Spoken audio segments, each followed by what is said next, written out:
At Healthcare Partners Medical Group, our mission is to provide the highest quality of healthcare to each and every patient. With 5 locations in Pahrump, we are local doctors you know and trust. We want to thank you for choosing us. Quality care starts here.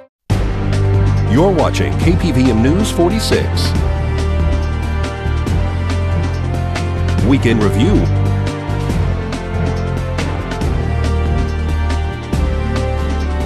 With Deanna O'Donnell.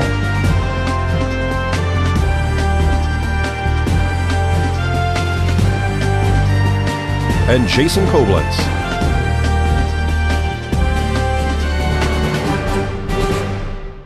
Welcome to News 46's Weekend Review, your #1 source for local news. I'm Deanna O'Donnell. And I'm Zach Fuentes in for Jason Koblenz today.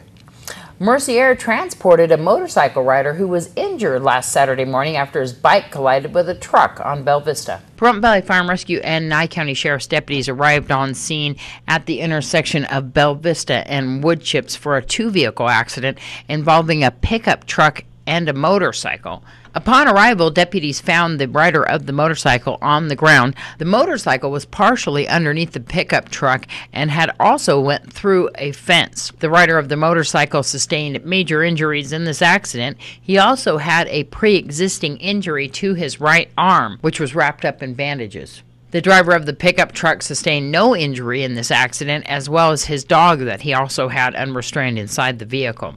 Nye County Sheriff's deputies blocked traffic in all directions so that Mercier could land on scene on Bella Vista. The rider of the motorcycle was airlifted to UMC Trauma Center in Las Vegas. Nye County Sheriff's deputies are investigating the cause of this accident. This is Deanna O'Donnell for News 46.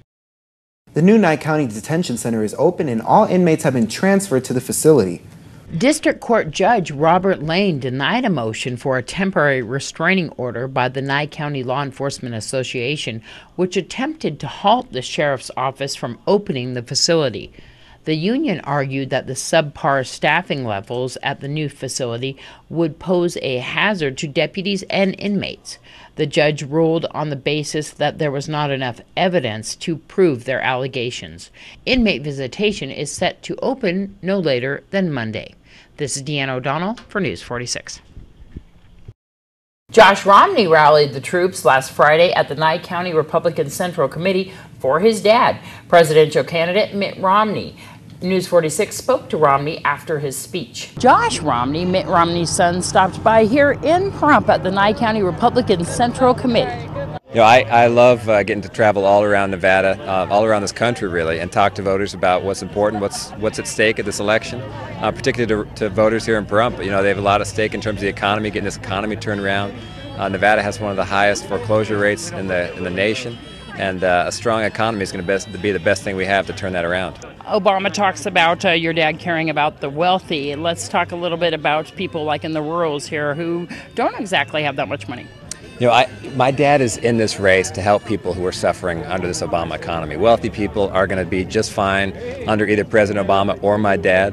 The people who are really suffering under this economy are people in the middle class, people who are paying more at the pump, people who are taking home less pay at work. I mean, this is why my dad's in this race, to help those people get America energy independent, create a stronger economy. My dad did this for 25 years, worked in the private sector, helping create jobs, and this is what he knows how to do. And so when you look at right now versus President Obama, we never had any experience in the private sector. His first real experience dealing with it was as president. And you know, the contrast there is just so stark. My dad knows what it's going to take to get this country turned around and moving again. He's going to do that. It's going to help people in the middle class more than anybody else. Here locally in the rurals, we're looking towards maybe solar energy. Has your dad investigated that? Absolutely. You know, when you look at our energy policy, we've got to pursue every possible avenue to become energy independent. We cannot continue to send billions of dollars overseas, a lot of times to our enemies. We just can't do that. So we've got to become energy independent. Solar is going to play a big role, renewable, gas, coal. I mean, you've got to look at everything. We can't take anything off the table. And so we've got to pursue all those things. But also, you look at what's happened under this president, and decrease the number of permits on public lands for oil and natural gas. That's a mistake. We've got to increase what we're producing here at home, so we stop sending money overseas. Massachusetts Congressman Ron Mariano and Steve Walsh spoke to News 46 about why they would like to see President Obama in office for 4 more years. And let's look at what President Obama's plan will do for working families. Preventive visits will not cost any money anymore. So when you go to get preventive health for you and your family, you won't have to pay a copay, because we see that as something that's really good for the system. You'll have more time to spend with your doctor. President Obama believes that you and your doctor should be making decisions about your health care, not some insurance company. What would happen if Romney's Medicare plan goes into effect? He talked about it a little bit last night. What that voucher program means is that there'll be some set pool of money. And if you go over that, if there's some catastrophic incident for you or one of your loved ones, too bad. You can pay for it out of pocket. And it's not going to grow at medical inflation, it's only going to grow at inflation. Inflation has been growing at 2%. Medical inflation is 6.7 to 8%. Who's going to come up with that money? You and your loved ones. I'll take President Obama's plan. I'll take a plan that lets my doctor make decisions for me, my family, and my loved ones over some third-party insurer who has nothing but a profit to gain off my money and my family's health. Do you recommend that citizens go and look at the voting record of a candidate? Because doesn't it in turn tell you how they vote, how they really feel? Well, you know, the governor really didn't vote on a lot of these things. He made some proposals, and working in conjunction with the House and the Senate, we end up voting on these proposals. We end up changing them.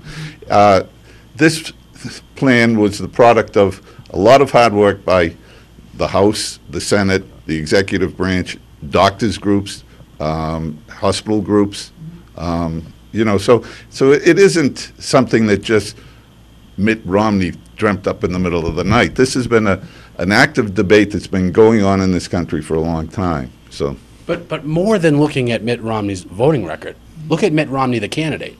Is it the Mitt Romney that ran for U.S. Senate in 1994 who had one set of beliefs? Is it the Mitt Romney that ran for governor in 2002 that had a second set of beliefs? Or is it the Mitt Romney today that's running for president? 3 different times, 3 different people, really. He's going to say whatever he needs to say to try to win the votes of electorate, whether he believes it or not. That's not somebody that I want leading this country. And the final debate between the President Barack Obama and presidential candidate Mitt Romney was held last week. Locally, the last candidates night was held at the Artesia Clubhouse. Yes, it is. The Artesia Owners Association is always very happy to open its doors to let all the candidates come in, give their own points of view to the community, not only to residents here, but anyone who has seen the advertisements is welcome to come. Gives you a last opportunity to come out and see who the candidates are, and then you can make a wise decision when you go to the polls.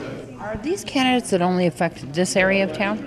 No, it's more than that. We do try to limit it to the candidates that are for this area, but we did include some of the others. And if others are here, we do let them speak only after the ones that are for this area speak. How many years have you guys been holding this? This is our 4th year, so we're really happy about that. And tonight you're going to have a little bit different announcer up here. Yes, Debbie Walsh is going to be the MC for the night. I'm getting ready to retire, so someone else is going to take over. There you go. And you're going to start on a format with, I believe, like town board candidates, right? Right. The town board candidates are going to be the first. Each of the candidates will have about 3 minutes to speak, and then after they're all done, then the audience will be allowed to ask questions. And then when no more questions or a certain time limit has been exhausted, then we'll move on to a different office. That way everybody gets a chance to speak. How many candidates are you expecting tonight? Oh, I think we have about 18 that have responded that they would be here. And so after this event, this is the last, isn't it? Yes, this is the last one. All right, folks, we'll have more news after the break. Please keep it here.